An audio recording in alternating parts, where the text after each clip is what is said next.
Welcome to Bedtime Horror, your portal to scary stories.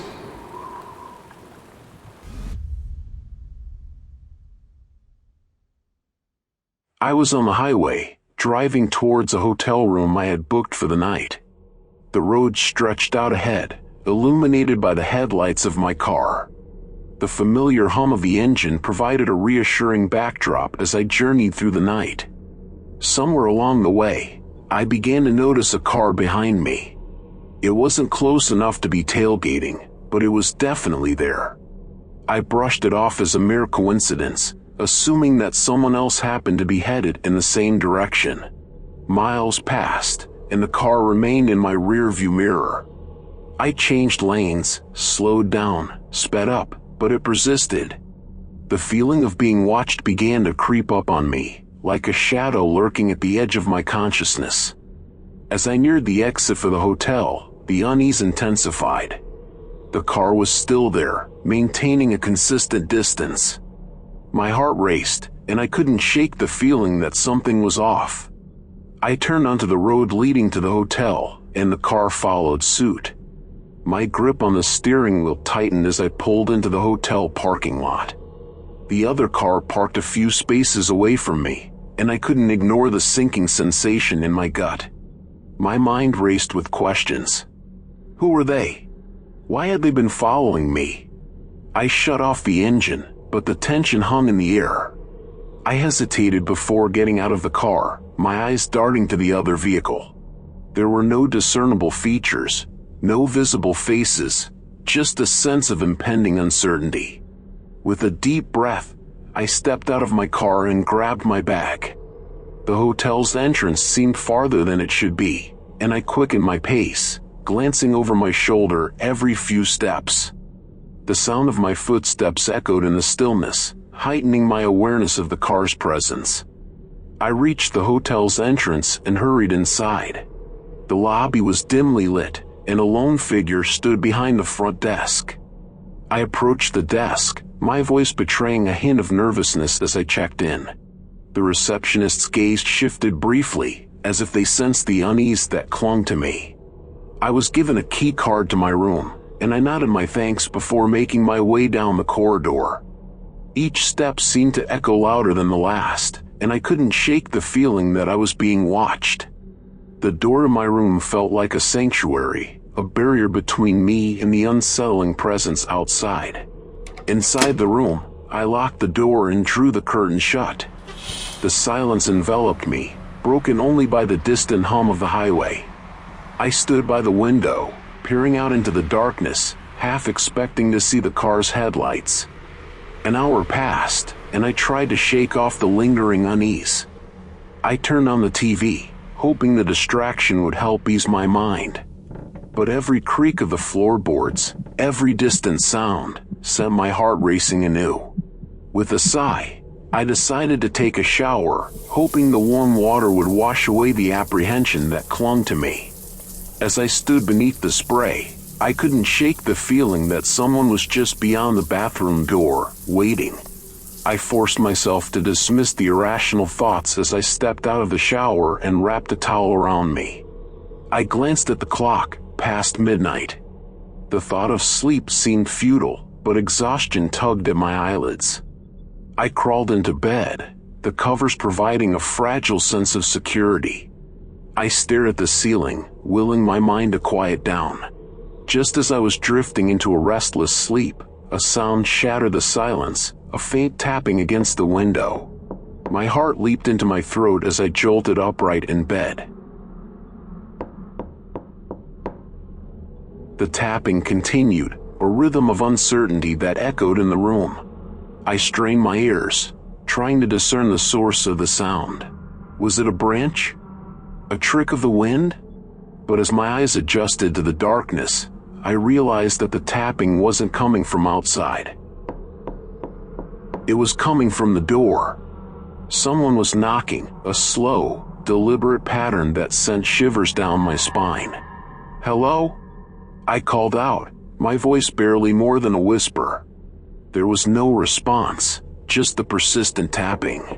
Panic seized me, and I fumbled for my phone on the nightstand.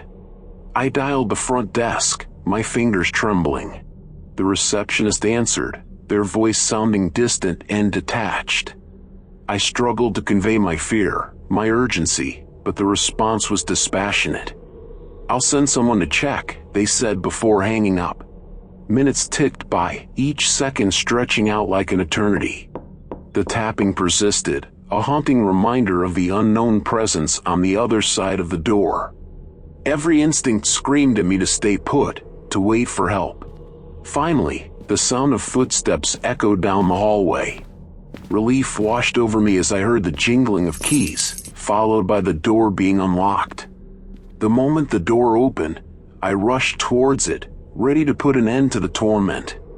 But my relief turned to bewilderment as I found the hallway empty. No one stood there, no one had opened the door. I stared into the dimly lit corridor, my heart pounding in my chest. Was I losing my mind? I retreated back into the room, shutting the door and locking it once more. My hands trembled as I paced the room, the events of the night becoming a surreal blur. Was it a prank? A hallucination? Or something more sinister?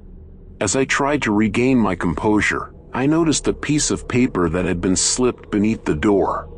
My heart raced as I picked it up from the floor, unfolding the note with a mixture of trepidation and curiosity. The words were hastily scrawled, the handwriting almost illegible. "We know you're in there.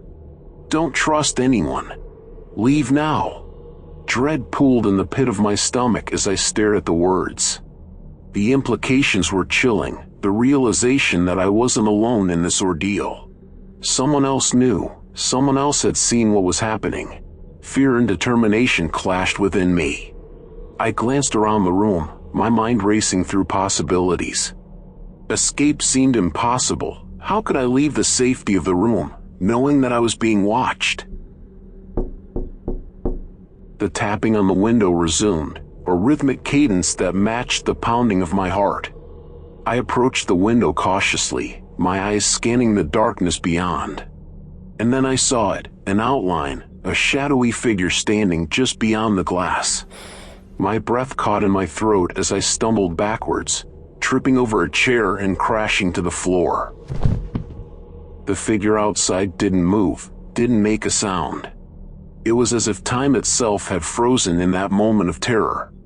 I scrambled to my feet, my heart pounding in my ears. Adrenaline surged through my veins as I made a split-second decision. I grabbed my bag, my phone, and bolted for the door. I didn't care about the note, the tapping, or the eerie presence outside. With trembling hands, I unlocked the door and burst into the hallway. My footsteps echoed loudly as I fled towards the lobby, desperate for safety, for answers, for an end to the nightmare. As I reached the front desk, I found it empty. The lobby was deserted, an eerie silence hanging in the air. I glanced around, my heart sinking as I realized that the receptionist was nowhere to be found. The realization hit me like a ton of bricks. There was no one to help, no one to turn to. I did leave a hastily written note on the table, explaining my abrupt departure. I grabbed my things and left the room, unsettled by the night's events, the eerie presence outside, the tapping, the unsettling note. With a mix of trepidation and relief, I exited the hotel and got into my car. Driving away, the weight of the night lingered. Unease and uncertainty had taken their toll. The road ahead was long, stretching into the darkness. Back home, I sighed in relief at the familiar surroundings. But entering my house, a lingering feeling of being watched persisted, shadows holding secrets from that unsettling night.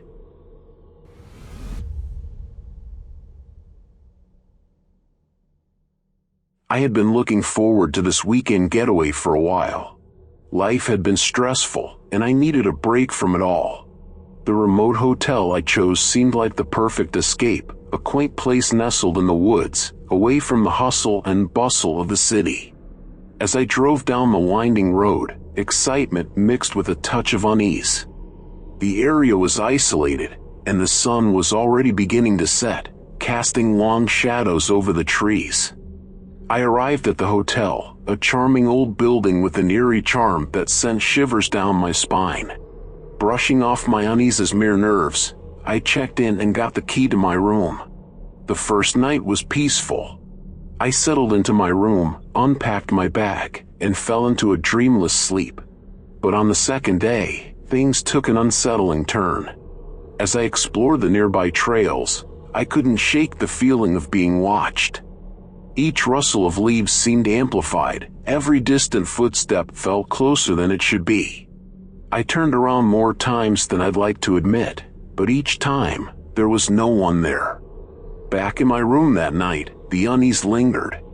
The hotel's isolation weighed on me, and the quiet seemed deafening. I couldn't help but wonder if someone was lurking in the darkness outside.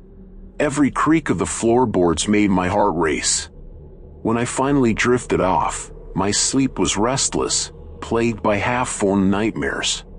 Then came the third night. It was a night I would never forget. I woke up to the sound of scratching, as if someone was trying to open the door.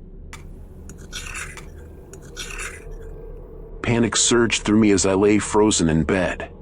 The scratching persisted, and I held my breath, clutching the blanket tightly. My mind raced, considering whether to call the front desk or the police. But just as suddenly as it began, the scratching stopped.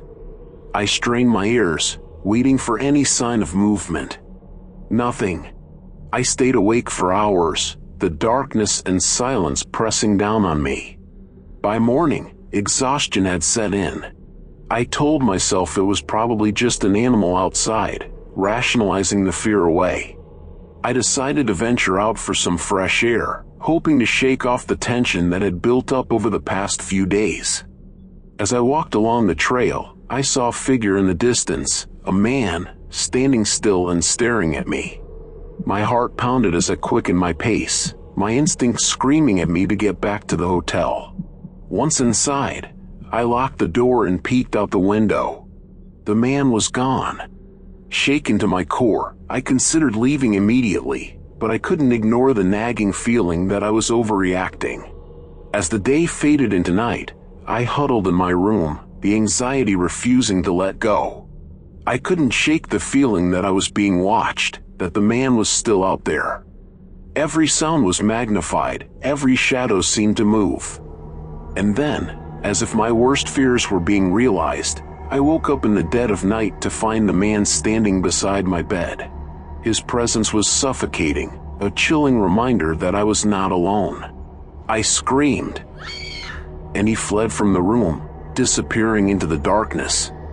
Trembling, I called the front desk and the police. The hotel staff confirmed that they had seen the man hanging around the premises, and the police soon caught him. They informed me that he had a history of psychological problems and had been stalking me since my arrival. As I sat in the police station, I couldn't shake the feeling that things could have taken a much darker turn. The sense of relief mingled with lingering fear, fear of the unknown, fear of how easily danger could creep into even the most peaceful of places. The remote hotel had turned from an escape to a nightmare, and I knew that the horrors of those nights would stay with me forever.